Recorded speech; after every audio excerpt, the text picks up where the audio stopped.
Hi, it's Dwyer. GamblersAdvisory.com, a free site. BettingAngle.us, a free site. Folks, it's the day before Anthony Joshua hops in the ring in a career existential fight. Right? Joshua himself has said, I'm going to quit if I lose this fight. In other words, his career's at stake. And his opponent crossing the Atlantic for the second time in 2 fights is American Jermaine Franklin. Let's give an update on the fight. Joshua comes in weighing 10 pounds more than he did his last fight, and that was against a mobile opponent, Alexander Usyk. Franklin comes in weighing something like 22 pounds less than he did for his last fight. What's going on here? Let's talk about it, but first remember, the opinion you should follow should be your own. Just consider this video to be a second opinion from a complete stranger online. Now, in the world of make-believe, where odds don't matter, where all we're doing is showing up online and saying, I think this guy's going to win the fight. I expect Anthony Joshua to win this fight. Why? Because Joshua is the better athlete. Joshua is the better puncher. I believe Joshua is going to have to incorporate his back foot into what's going on here, because I believe Jermaine Franklin is the better guy deep in the pocket. So I believe what Joshua has to do is he has to move a little bit, like he did in the rematch against Andy Ruiz. Right? He has a jab. He has to stick that jab. He has to move more than Dillian Whyte did when he fought Jermaine Franklin. Right? So stick that jab, move. The fight is in Joshua's backyard. It's at the O2. Right? Joshua is with a new trainer. So Joshua doesn't want to come out and be kamikaze. Joshua wants to get the feel of the moment, the feel of his new corner. If Joshua comes out and Joshua dances a bit, Joshua makes sure that he's landing a jab and setting it up. In other words, if Joshua fights this fight like Errol Spence fought against Mikey Garcia, right? Back foot, have the guy walk into a jab, have the guy come to you, have the guy realize that his legs aren't as good as your legs, have the guy realize that if he makes a mistake, you're the harder puncher. If Joshua fights that kind of intelligent fight, he should win. Right? That's the way I see it. So you can imagine, I'm a bit shocked that Joshua's coming in heavy.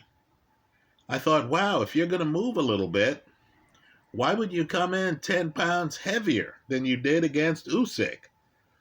That doesn't make any sense to me. Well, let me say this about Franklin. Right now, I think in the artificial world of let's just pick a winner, right? I think Joshua wins the fight. But I need for people to understand the odds matter. I need for people to further understand that Franklin is dangerous. Right? Just understand. Franklin goes the distance with Dillian Whyte. Now, Fabio Wardley, on the undercard here, a fighter you need to watch. You need to watch his match against Michael Coffey. Right? Fabio Wardley has trained with Joshua. He's trained with Fury. Right? He's trained with Usyk. Fabio Wardley gave an interview this week where he said, oh, the hardest puncher in the heavyweight division is Dillian Whyte.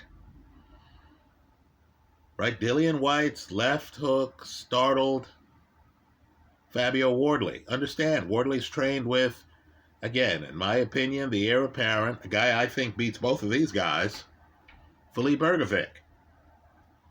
Right? Wardley believed that Dillian Whyte had the toughest punch. That left hook up front that Dillian Whyte throws is no joke. Well, Jermaine Franklin went 12 rounds with Dillian Whyte in the United Kingdom. And it shouldn't be a surprise because understand, while his career has been protected,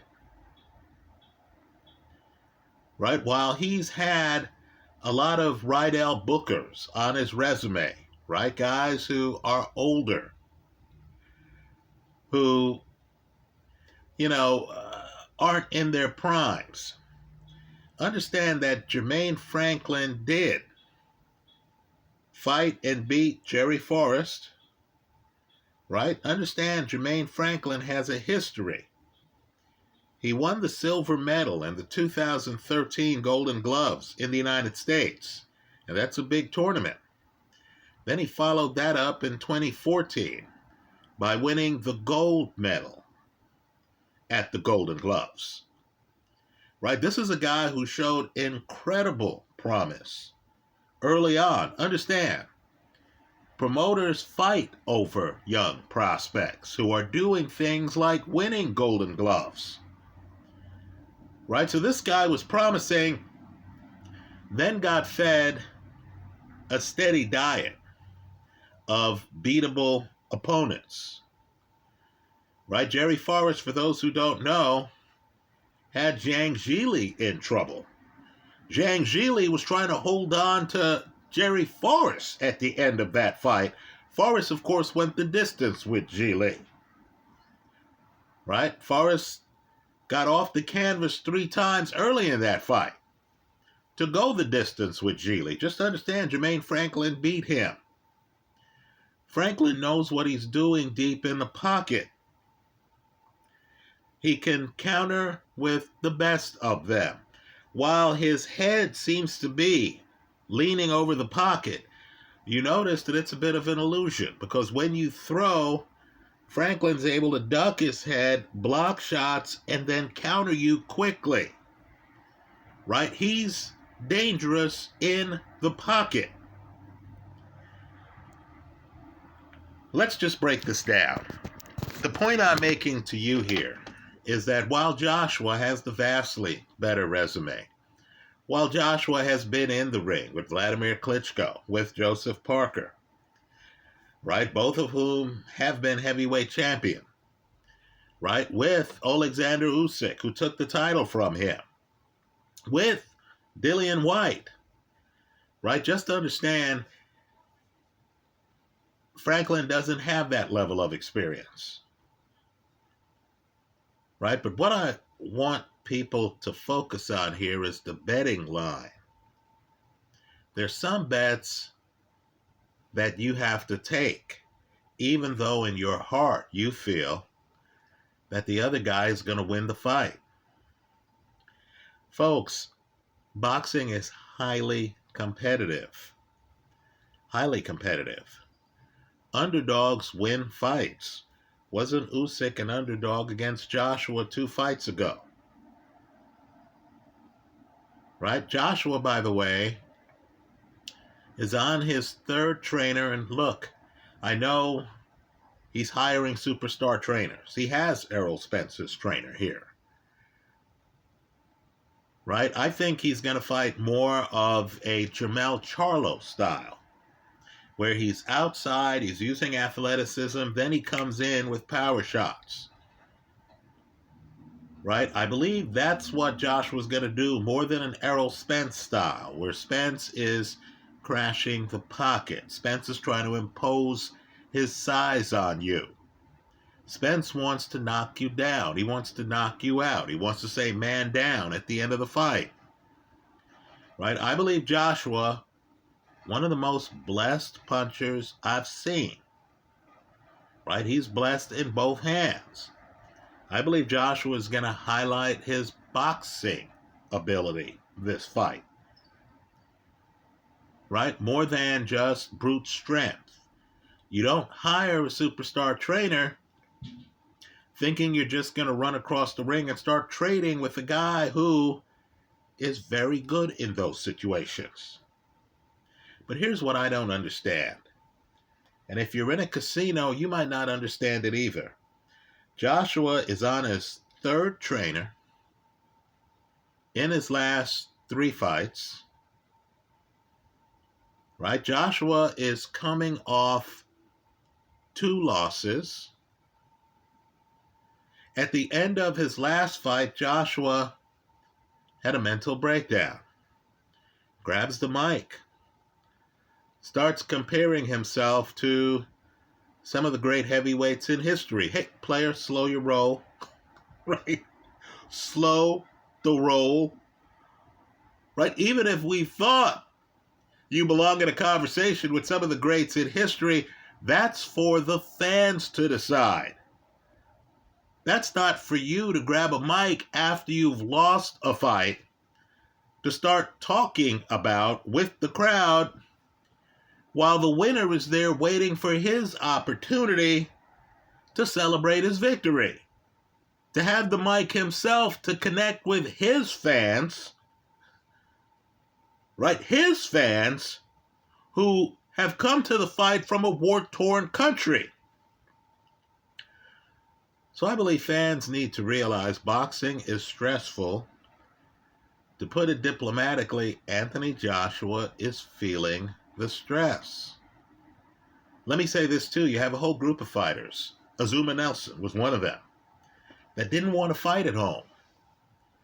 Right? Because at home you're dealing with family, you're dealing with friends, you're dealing with press buddies, you're dealing with local pressure. Right? On the road, you're in the other guy's backyard. If you trust your game, if you trust your tools, you're thinking, hey, let the other guy worry about the British press. Right? I'm here in England. Let the other guy deal with the tough questions from the press. Right? Let the other guy deal with getting friends tickets, long-standing relationships with people. Right? I get to be a deliberate stranger on the road. Right? Jermaine Franklin, not Jermaine Taylor, the guy who beat Bernard Hopkins. No, Jermaine Franklin can focus on boxing, folks. He's the outsider. He's at the O2. He understands he has to put on quite a show to take this out of the judge's hands. He understands he's fighting the home fighter. He's the away fighter.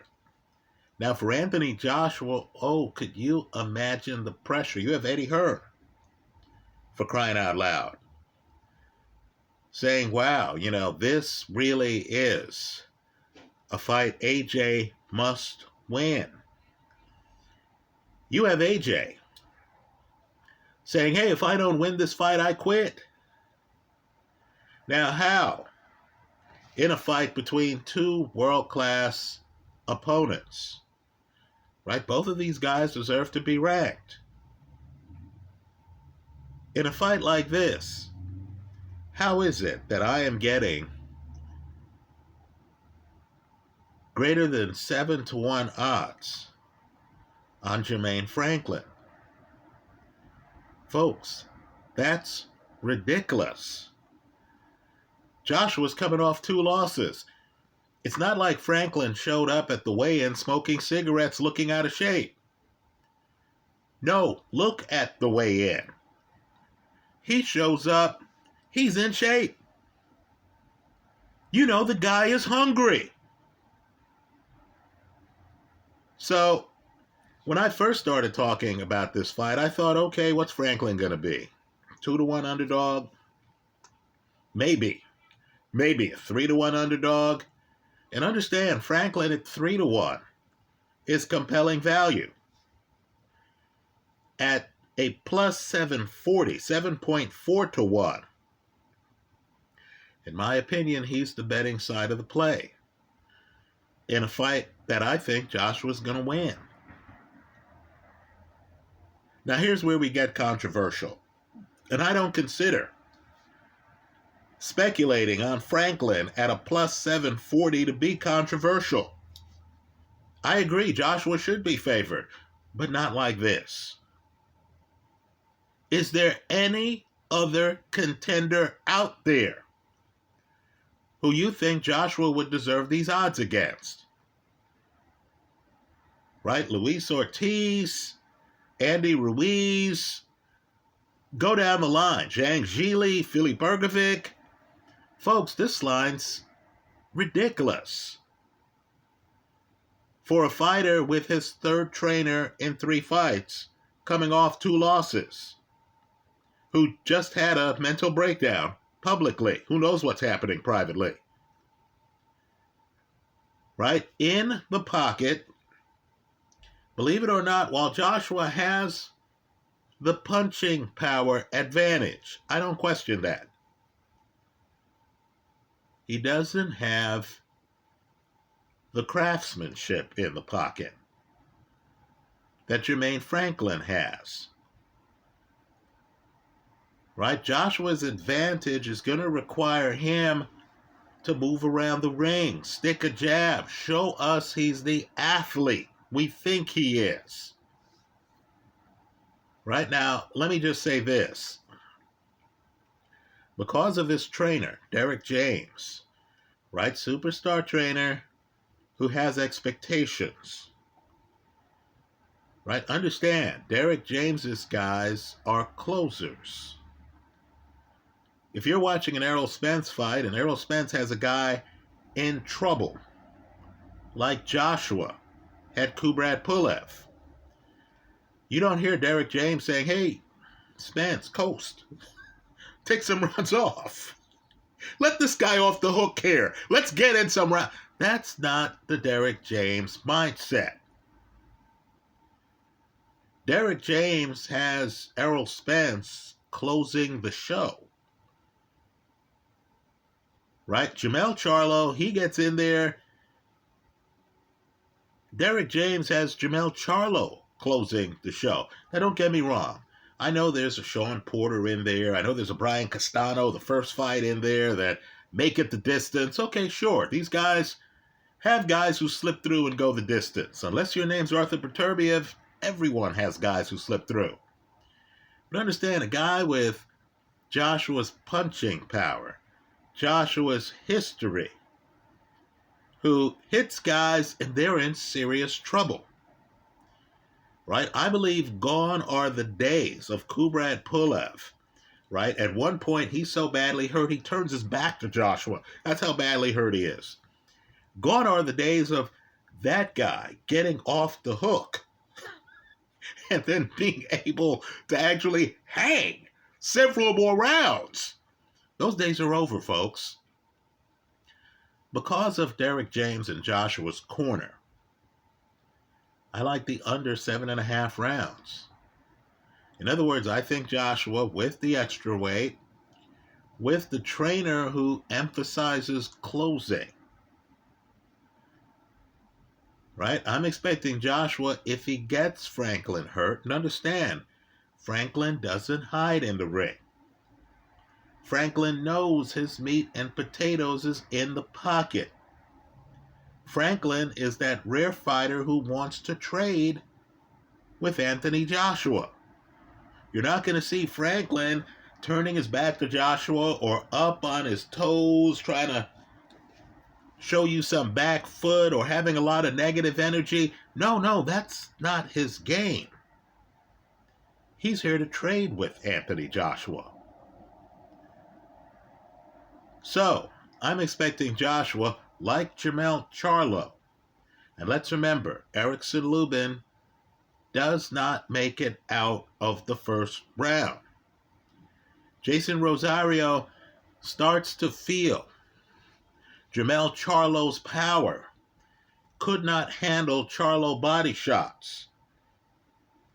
falls in the middle of that fight, right? Beaten, gasping, right? I'm expecting Joshua with his tools, spectacular power in both hands, to lose some of his cautiousness if he gets Franklin hurt and to step on the gas. Let me tell you, I'm watching the Klitschko-Joshua fight, and Joshua drops Klitschko. It's a moment, right? Because there is Klitschko. Joshua doesn't get the knockout, but Joshua starts flashing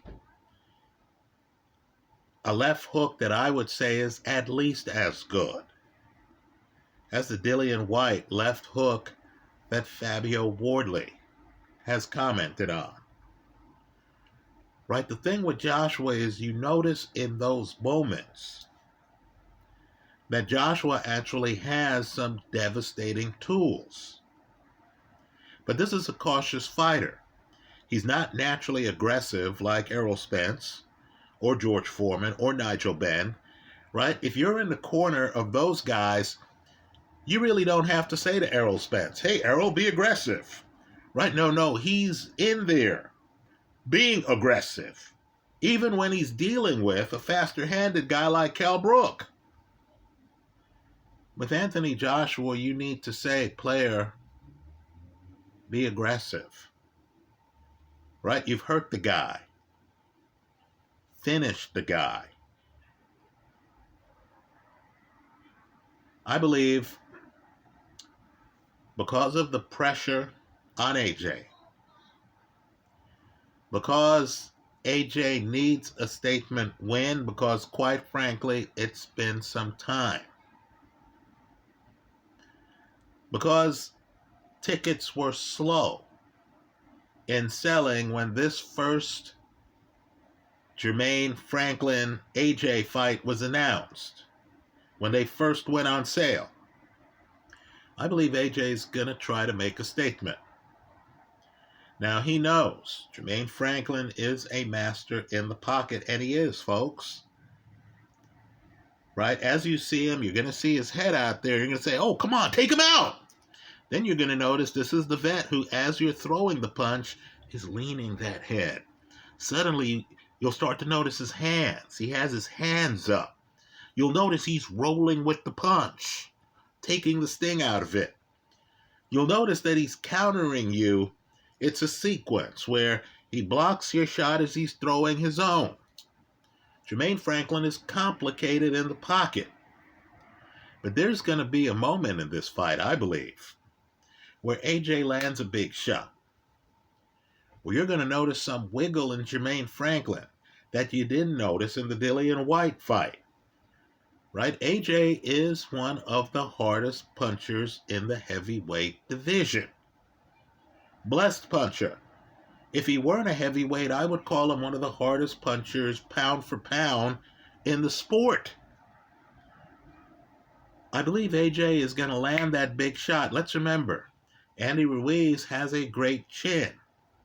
You might recall Andy getting so startled by the AJ shot that dropped him in the first fight that one of Andy's hands is literally under his body. Andy doesn't even have the time to brace for the fall. He doesn't have the time to put the hand down to brace for the fall. That's how sudden AJ could be. But you've got to pull it out of him. And because Jermaine Franklin is actually here to trade, I believe Franklin's going to pull it out of him. If AJ can't respond, and you and I understand the pressure of professional prize fighting, right? He's in the crowd. The UK is right now the center of the universe for heavyweight boxing. That's the bottom line, right? I'm expecting some other fighters to be there, right? Wardley's on the undercard. I wouldn't be surprised if Dillian Whyte's there. I wouldn't be surprised if Tyson Fury is there. You got people from other lands fighting out of the UK these days. Joseph Parker might be there, right? You're going to have guys there at the O2 watching this fight. And you can imagine if AJ comes out, Franklin has a punch, folks. He stunned Dillian Whyte a few times with his punch in their fight. Franklin has a punch. One of the judges had that fight a draw for a reason. Right? If Franklin comes out and stuns AJ, and if AJ panics, in part because he has a new corner and he's fragile in the kind of way that has him grabbing the mic after a loss, after his last fight, right? If AJ suddenly gets thrown off and starts trading with Jermaine Franklin, I'm just telling you, anything can happen. Let's remember, that Klitschko fight I referenced, AJ's on the canvas.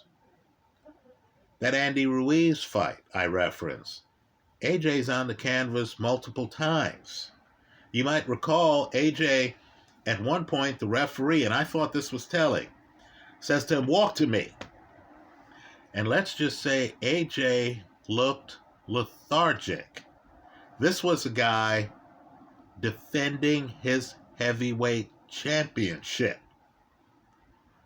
Right? You got the feeling that AJ had so much pride that he knew he was badly hurt. And he thought to himself, is this worth it? Right? Very different than the guys we see in fights who are badly hurt. And they're trying to bluff. They're trying to con the ref. Right? The ref says, "Walk to me." And the guy's staggering, but the guy's trying to look like he's ready to fight and stuff like, no, AJ, I get the feeling this is the talented guy who has some doubts about himself. Right? I guarantee you, Sonny Liston, when he lost to Ali, and Liston was a big favorite, Liston was the champion going into their first fight, the thought probably never crossed his mind to grab the mic and to start talking. Right? You want to see a tough guy?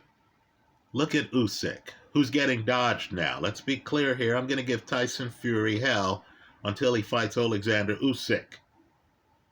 Right? You look at Usyk and you understand this is a guy who's mentally tough. He's fought most of his big fights on the road. He has no expectation of having the crowd on his side. Right? He was in the Ukrainian army. He leaves the army to come fight, defend his title in a heavyweight title match. Right? You look at guys like that and you understand they have more confidence than Anthony Joshua. Right? Don't let the size, don't let the weigh-in bravado fool you.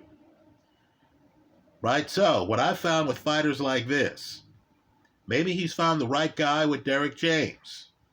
Right? Understand, James's guys stay with him a long time. Errol Spence has been with James a long time. They have a symbiotic relationship. Right? Spence knows James has his back. Right? But you and I know the way things are. You're Derek James or Robert Garcia. You have the best plans prepared. You've gone through training camp. You've talked with the fighter. Right? You know exactly what to expect. Right? You know Jermaine Franklin is going to come in. He's going to want to trade. He's going to want the fight to be in the pocket. He's savvy in the pocket. You know all that. A guy gets hit and suddenly, as Mike Tyson used to say, everyone has a plan until they get hit in the mouth. You had to fight Jerry Forrest, an opponent Jermaine Franklin beat in the past. Was in against Big Baby. Right? And let's just say Big Baby had a plan, got hit by his own admission. That plan went out the window. Big Baby suddenly starts throwing an inordinate number of punches in the first round. Right? If the pressure gets to AJ, he's fighting at home. He's coming off 2 losses. He has a new trainer.